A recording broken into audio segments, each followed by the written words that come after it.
तीर्थ तथा धाम क्या है? हिंदू समाज से जुड़े भाई ने प्रश्न किया कि तीर्थों धामों पर श्रद्धा से दर्शनार्थ तथा पूजा करने से हिंदू गुरुजन बहुत पुण्य बताते हैं। ये साधना लाभदायक है या नहीं, कृपया शास्त्रों के अनुसार बताएं। अब हिंदू समाज से जुड़े भाई बहनों को सतगुरु रामपाल जी के सत्संग सुनकर, उनके कर कमल से लिखित पुस्तकों को पढ़कर अध्यात्म के विषय में बहुत कुछ जानकारियां प्राप्त हो रही हैं। तो आगे से आगे उनकी जिज्ञासा बढ़ रही है। तो इसी जिज्ञासा के अंतर्गत हिंदू भाई ने सवाल किया कि जी ये हिंदू धर्म में विशेषकर जितने भी तीर्थ हैं, धाम हैं, हमारे गुरुजन कहते हैं कि वहाँ जाओगे तो तुम्हें पुण्य प्राप्त होगा, बहुत ज़्यादा लाभ प्राप्त होगा। तो वास्तव में वहाँ जाने से लाभ होगा या नहीं होगा, हमें थोड़ा परमाणु के साथ में समझाइए, जिस प्रकार से आपने पहले की सारी बातें परमाणु सहित बताई है। तो पूज्य गुरुदेव सतगुरु रामपाल जी ने क्या उत्तर दिया? तीर्थ या धाम वे पवित्र स्थान हैं जहां पर या तो किसी महापुरुष का जन्म हुआ था, या निर्वाण मतलब परलोकवास हुआ था, या किसी भगत ने साधना की थी, या कोई अन्य ऋषि या देवी देव की कथा से जुड़ी यादगारें हैं। विचार करें, पवित्र तीर्थ तथा पवित्र धाम तो यादगारें हैं कि यहां पर ऐसी घटना घटी थी ताकि उनका प्रमाण बना रहे। अब गुरुदेव भगवान हमें उदाहरण देकर समझा रहे हैं कि किस प्रकार से ये तीर्थ और धाम एक प्रकार से यादगारें हैं। क्या बता रहे हैं गुरुदेव? जैसे अमरनाथ धाम है, उसकी कथा सभी हिंदुओं को ज्ञान है कि उस एकांत स्थान पर श्री शिव जी ने अपनी पत्नी पार्वती जी को नाम दीक्षा दी थी, जिसका देवी जी जाप कर रही है, जिस मंत्र की साधना के प्रभाव से उनको अमरत्व प्राप्त हुआ। यानी अमरनाथ क्यों बना था? अमरनाथ वो जगह है जहां पर देवी पार्वती जी के पति श्री शंकर जी ने एकांत स्थान देखकर अपनी पत्नी पार्वती को अमर मंत्र दिए थे, उनको दीक्षा दी थी, और देवी जी को अमरत्व प्राप्त हुआ। अमरत्व का मतलब है जब तक श्री शंकर जी की उम्र है तब तक वो देवी पार्वती भी नहीं मरेगी, और जिस दिन श्री शंकर जी का समय पूरा हो जाएगा, उनका शरीर छूटने का समय होगा, उस वक्त देवी पार्वती का भी शरीर छूटेगा, अर्थात दोनों की मृत्यु होगी। वर्तमान में वह एक यादगार के अतिरिक्त कुछ भी नहीं है। अब वो जो अमरनाथ धाम है, अमरनाथ जगह है, वो केवल एक यादगार है ताकि आने वाले समय में कोई इन बातों को, इन कथाओं को जुटला ना दे कि नहीं नहीं जी किसने देखा था, ऐसा नहीं हुआ, ये तो सब कहा सुनी बातें हैं। तो वहां पर जाकर उनको बताया जा सकता है कि देखो जी, सदियों से ये जो यादगार है, ये इसी बात का प्रमाण है कि यहां पर शंकर जी ने पार्वती जी को अमर मंत्र दिया था। वह प्रमाण है कि यहां पर वास्तव में देवी जी को श्री शिव भगवान ने अमर होने का मंत्र दिया था। यदि किसी को विश्वास नहीं हो रहा हो तो वहां जाकर देखकर भ्रम मिटा सकता है, परंतु कोई ये कहे कि उस स्थान के दर्शन करने तथा वहां दान धर्म करने से मुक्ति मिलेगी या भक्ति लाभ होगा, ऐसा कुछ भी नहीं है। अगर उस जगह पर बैठकर ही यदि हमें मुक्ति मिले, हमें लाभ मिले, तो फिर भगवान शंकर और पार्वती दोनों आजीवन वहीं बैठे रहते। उस स्थान को तो केवल श्री शंकर जी ने इतने समय के लिए चुना था ताकि देवी जी को मैं बोलकर वो अमर मंत्र सुना दूं, ताकि उन मंत्रों को कोई और ना सुन सके। इसलिए एकांत जगह देखकर वहां केवल देवी जी को मंत्र दिए गए थे। अब उस अमरनाथ स्थान पर जाने से, वहां पर बसने से, वहां पर दान धर्म करने से, वहां पर भंडारा करने से किसी प्रकार का कोई लाभ साधक को नहीं होने वाला है, क्योंकि उस अमरनाथ से मंत्र लेकर देवी पार्वती ने भी उन मंत्रों का जाप अपने घर पर ही किया था, ना कि उस अमरनाथ वाली जगह पर बैठकर। तो हमारे वहां जाने से हमें भी किसी प्रकार का कोई लाभ नहीं मिलना है। रही बात दान धर्म करने की, आप कहीं पर भी धर्म का कार्य करो, आपको उसका फल मिलेगा, क्योंकि वह आपको शुभ कर्मों में परमात्मा उसी समय लिख देता है। देखो, हम कोई भी अच्छा कार्य कहीं भी करेंगे तो परमात्मा से कुछ भी छुपा हुआ नहीं है। परमात्मा हमारे उस पुण्य वाले अकाउंट में उसको लिख देगा। जैसे गुरुदेव हमें उदाहरण देकर बताते हैं कि जिस प्रकार कोई भी व्यक्ति कोई गलत कार्य करता है, किसी की हत्या करता है, और हत्या वो चाहे किसी भी एकांत जगह पर जाकर कर दे, परमात्मा ने वो सब देख लिया है और उसके बैड अकाउंट में, उसके पाप कर्मों में वो दोष लिख दिया है। तो इसी प्रकार शुभ कार्य, अच्छा कार्य, अच्छी भक्ति, शुभ भक्ति, सत भक्ति हम कहीं भी बैठकर करें, हमारा उसका जो लाभ है, जो परिणाम है, वो परमेश्वर हमारे खाते में लिख देता है। जैसे कोई व्यक्ति एकांत स्थान पर कोई हत्या या अन्य अपराध करता है तो उसके अशुभ कर्मों में लिखा जाता है, उसका फल उसे अवश्य मिलता है। इसलिए पुण्य का कार्य कहीं पर भी करो, उसका फल तो मिलेगा। पुण्य करने के लिए दूर स्थान तीर्थ पर जाना बुद्धिमता नहीं है।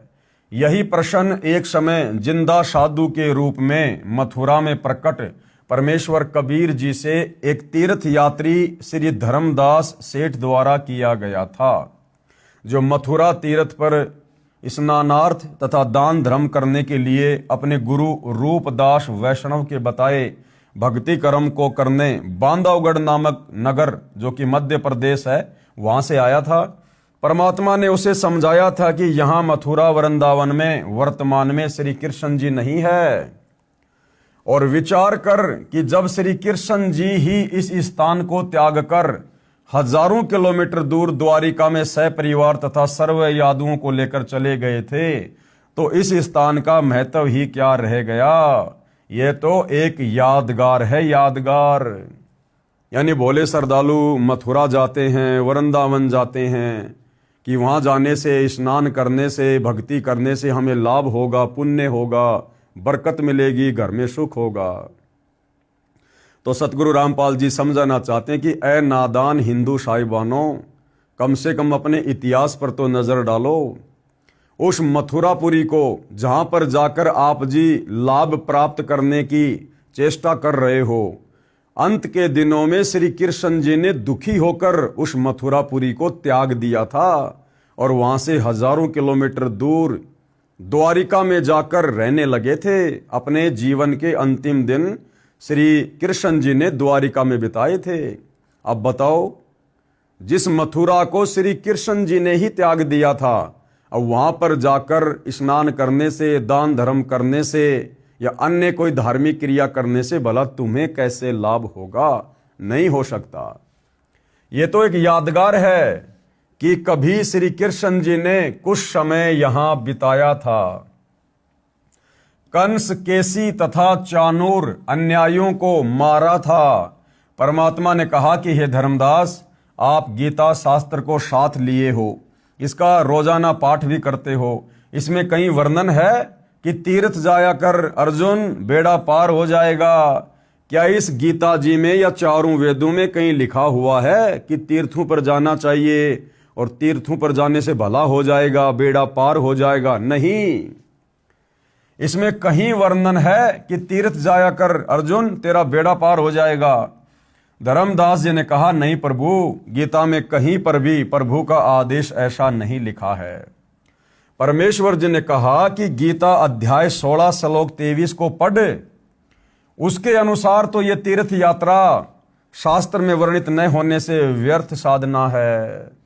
क्योंकि गीता अध्याय 8 श्लोक नंबर 13 में ये काल ब्रह्म केवल एक ओम नाम की साधना करने का आदेश साधक को दे रहा है कि भैया मेरा तो केवल एक ओम नाम का जाप है, और जो शरीर छूटने तक, अंतिम श्वास तक इस मंत्र का जाप करता है, वो मेरी वाली परम गति को प्राप्त करता है।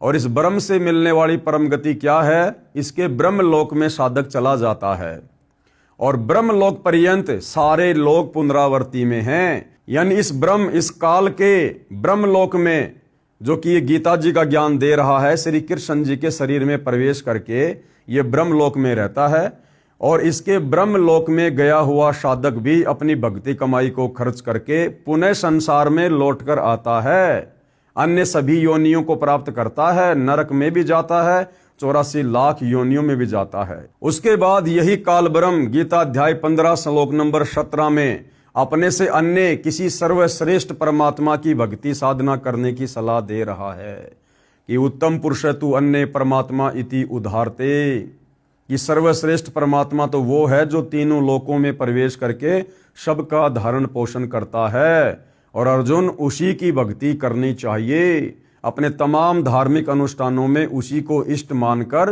भक्ति करनी चाहिए। गीता जी में किसी तीर्थ पर जाना, किसी धाम पर जाना या किसी मेले में जाना, किसी बाबा जी की समाधि पे जाना, ऐसा कुछ भी कहीं भी कोई आदेश नहीं है। तो गीता जी के अध्याय 16 श्लोक नंबर 23 के अनुसार ये शास्त्र विधि को त्याग कर मनमाना आचरण होने के कारण साधक को इस प्रकार की साधनाओं से किसी प्रकार का कोई लाभ नहीं मिलता है। यदि आपके ज्ञानहीन गुरुओं की माने कि तीर्थ पर जाने से पुण्य लगता है, फिर पुण्य तो एक लगा और पाप लगे करोड़ों अरबों। परमात्मा धर्मदास जी को समझा रहे हैं कि धर्मदास मान लो, आपके उन तत्व ज्ञानहीन गुरुओं ने, जिनको स्वयं शास्त्रों का ज्ञान नहीं, भक्ति का ज्ञान नहीं, और उन्होंने कहा सुनी बातों के आधार से आपको कह दिया कि धर्मदास आप मथुरा जाओ और आपको पुण्य मिलेगा।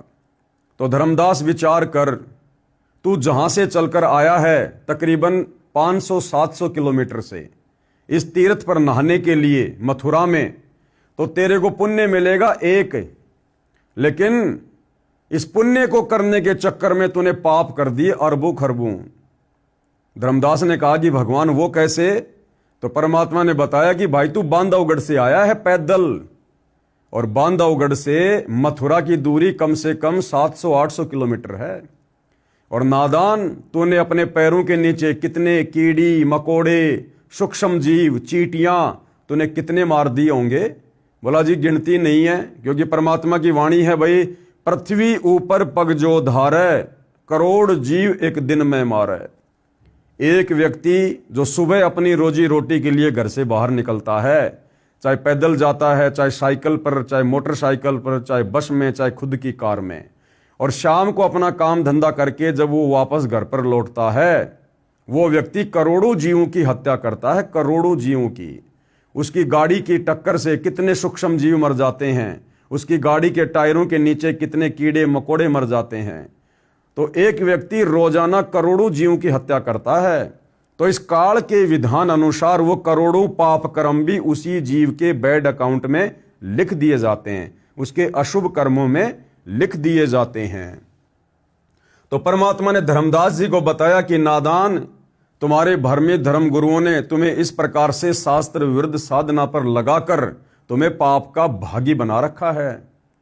तेरे को बांधवगढ़ से मथुरा आने का पुण्य तो केवल एक मिलेगा, अगर तुम मानता है तो। वैसे तो पुण्य मिलेगा नहीं, क्योंकि जो आपकी ये साधना है ये शास्त्र विरुद्ध है।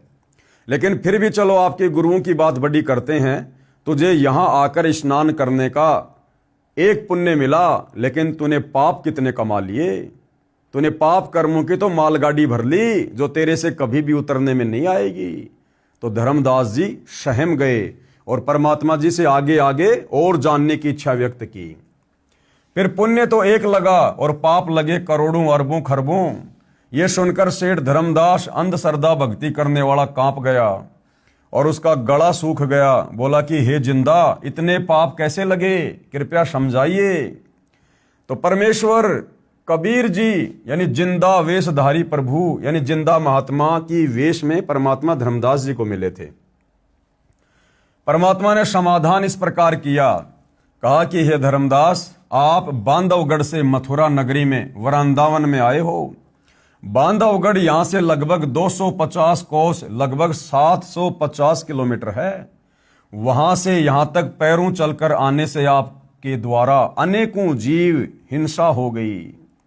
आपने इस मथुरा तीर्थ के जल में स्नान किया, करोड़ों सूक्ष्म जीव भी तीर्थ के जल में थे, जो आपके स्नान करने से रगड़ लगने से मारे गए तथा आप जी ने भोजन बनाने से पहले जो चौका गारा तथा गाय के गोबर से लीपा उसमें उसी जल का प्रयोग किया तथा पृथ्वी पर उपस्थित जीव चौका लीपते समय करोड़ों जीव मारे गए।